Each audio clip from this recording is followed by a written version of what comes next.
حضرت ابو حفص حداد رحمت اللہ علیہ، آپ کو اولیاء کرام اقطاب عالم میں شمار کرتے ہیں، آپ لوہے کا کاروبار کرتے تھے حداد، ایک لڑکی پہ عاشق ہو گئے، ہوتا ہے، اسی لیے ولیوں کی زندگی پڑی جاتی ہے کہ ہمارے اندر کوئی جرم ہے تو ہم اس سے نکل سکتے ہیں. ہمارے سامنے مثال ہے، ایک لڑکی پہ عاشق ہو گئے، پتا چلا کہ نیشا پور کے اندر ایک جادوگر ہے، اس سے میں جادو سیکھتا ہوں، اور جب میں جادو میں ماہر ہو جاؤں گا تو پھر میں اس لڑکی کو اور اس کے فیملی کو میں اپنا گرویدہ بنا لوں گا، میں جادو سیکھتا ہوں. آپ گئے اپنا کاروبار چھوڑ کر اس جادوگر کے پاس گئے، کہنے لگے مجھے جادو سکھا دو. جادوگر نے کہا 40 دن تک تم کوئی نیکی نہ کرنا، کوئی نیکی 40 دن تک نہ کرنا، اس کے بعد میرے پاس آؤ میں تمہیں جادو سکھاؤں گا. تو خواتین حضرات یہاں تھوڑا سا سٹاپ کرنا چاہوں گا، ایک بات یاد رکھیے گا، جادوگروں کے پاس مت جایا کریں، یہ جتنے گندے ہوتے ہیں اتنا جادو کا اثر زیادہ ہوتا ہے، اس لیے آپ جا کے دیکھ لیجیے. اور جادوگر کی موت بڑی بھینکر موت ہوتی ہے، بعض اوقات تو اس کی قبر میں سے آگ نکلنے لگ جاتی ہے اس کے دفنانے سے پہلے. جادوگروں کے پاس مت جایا کرو. کیوں جاتے ہو جادوگروں کے پاس جبکہ آپ کے پاس آیت الکرسی ہے؟ کیوں جاتے ہو جادوگروں کے پاس جبکہ آپ کے پاس آمن الرسول ہے؟ کیوں جاتے ہو جادوگروں کے پاس جبکہ آپ کے پاس واللہ الذی لا الہ الا هو حشر کی آیات ہیں؟ کیوں جاتے ہو جادوگروں کے پاس جبکہ آپ کے پاس معوذتین ہیں؟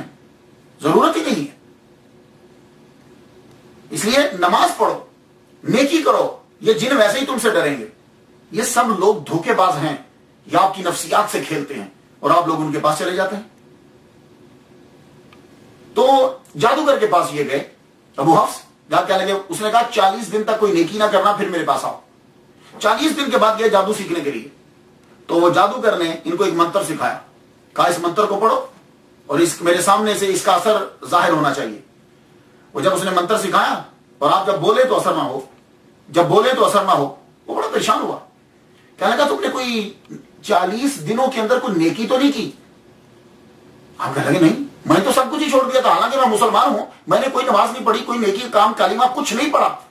ہاں یاد آیا مجھے، میں جو آ رہا تھا نا تیری طرف تو رستے میں نے کچھ پتھر پڑے ہوئے تھے، تو میں نے وہ پتھر اٹھا کر رستے سے ہٹا دیے کہ کہیں ایسا نہ ہو کہ کسی آدمی کو ٹھوکر لگ جائے. اوہو، اتنا کہنا تھا کہ جادوگر کھڑا ہو گیا اپنی جگہ سے. کہنے لگا تم کیوں یہ کفر سیکھنے آ گئے اس رب کو چھوڑ کے جو تمہارا رب اتنی چھوٹی سی نیکی کو بھی قبول کر لیتا ہے؟ یہ تھا ٹرننگ پوائنٹ آپ کا.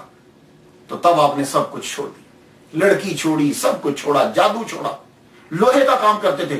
رب تعالیٰ کی طرف پھر اس طرح لگے کہ ایک دن جذب کی کیفیت میں آپ نے بھٹی میں سے لوہا خود نکال کر ہاتھ کے اوپر رکھ لی، گرم لوہا ہاتھ کے اوپر رکھ لی اور یوں مارنے لگے. مریدین اور شاگرد دیکھ رہے ہیں. ایک دم سے جب کیفیت ختم ہوئی تو نیچے آپ نے پھینکا، لیکن ہاتھ آپ کا جلا نہیں. یہ گئے حضرت شبلی رحمت اللہ علیہ. اصل میں وہ کیا کریں گے، وہ بتانا پڑتا ہے کہ کون آدمی کس کے پاس گیا. یہ وقت کا ولی یہ حضرت شبلی رحمت اللہ علیہ کے پاس گئے. حضرت شبلی رحمت اللہ علیہ کے پاس یہ مہمان رہے 4 ماہ. 4 ماہ حضرت شبلی رحمت اللہ علیہ کے پاس یہ رہے. اور آپ حیران ہوں گے، ہر روز حضرت شبلی رحمت اللہ علیہ مہمان نوازی ان کی نئی طریقے سے کرتے، نیا کھانا لاتے، بڑی ضیافت کرتے ان کی. اور ہم لوگ تو میرا 1-2-3 دن کے بعد تنگ آ جاتے ہیں نا.